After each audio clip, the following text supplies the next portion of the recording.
Hello and welcome to HobbyCraft, the home of good ideas. My name's Hannah and today we're going to go Rule Britannia all the way with these gorgeous Union Jack cookies. So, to begin with, what you need to do is make up your favourite cookie recipe. My favourite one is this almond all butter shortbread recipe, which you can download from the HobbyCraft website.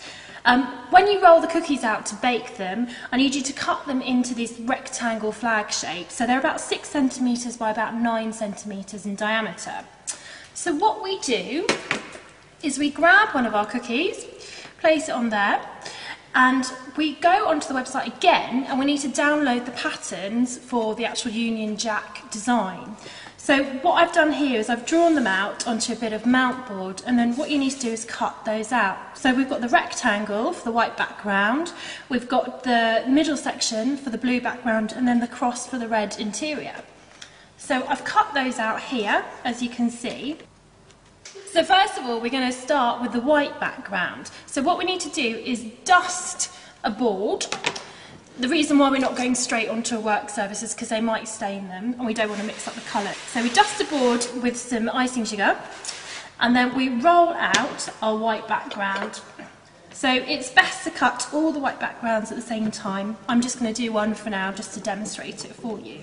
So you need to roll it to about 2 millimetres-ish, and then we place our little template over the top. And I've got a really sharp knife here that I'm just going to cut round the edge to get our shape. Just take away the excess there. And using a palette knife, we just pick that up and we place our cookie on there. And what you need to do next is you need to paint the back of your icing with a little bit of water and a very clean paintbrush here. And then we need to just place that over the top of our cookie like so.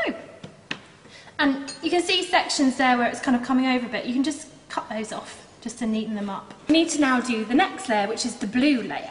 So we need to roll out our icing again. It's a bit like Play-Doh, this icing. It's really fun to work with. So again, to about 2 millimetres. Now this is a more complicated layer, so take your time with it. So we lay our pattern piece over the top. And first of all, we need to cut around the rectangle shape with our sharp knife.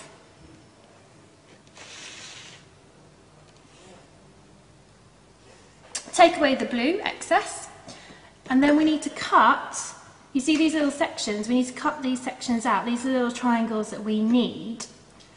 So you just need to be very careful with those. It's far better to cut this out on a chopping board because you can move the board around instead of moving the icing around and misplacing it. So we just cut all those little triangles out.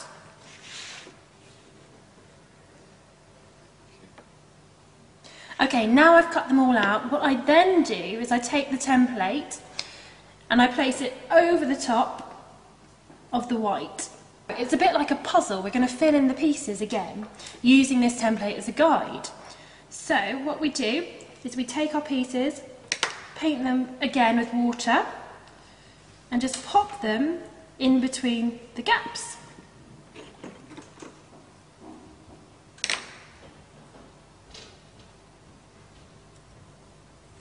So here's one I've actually made and stuck the blue down on. So the next layer is the red layer, so we need the cross in the middle and the little bits either side. So we just need to roll out our ready roll icing to, again, about 2 or 3 millimetres thick. And then we lay our cross over the top. Take off the excess again, just push that down a little bit.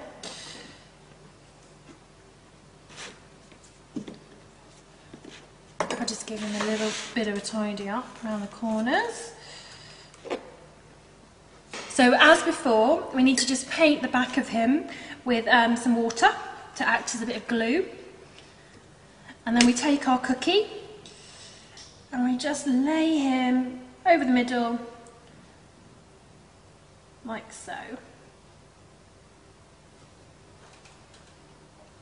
And what you want to do is give a little bit of space around the edges so there's a bit of white around the edges between the blue and the red. So once you've laid your cross down, you need to cut your icing into strips once it's been rolled out and just cut them at an angle at the ends. And again, we just need to glue these on. So a bit of water down the side, and we just glue those in between those spaces just there. And the last one to go on, we'll just pop him on. Now we're almost there. You can see Union Jack beginning to form. What we need to do now is we just need to trim away gently those overhangs, and then we can see our beautiful Union Jack. Now, to get rid of some of this icing sugar, just run your paintbrush over the top just to wipe it off. And you can see the glossy colours underneath, which are really, really gorgeous. And that is my recipe for a Union Jack cookie, perfect with a nice cup of tea.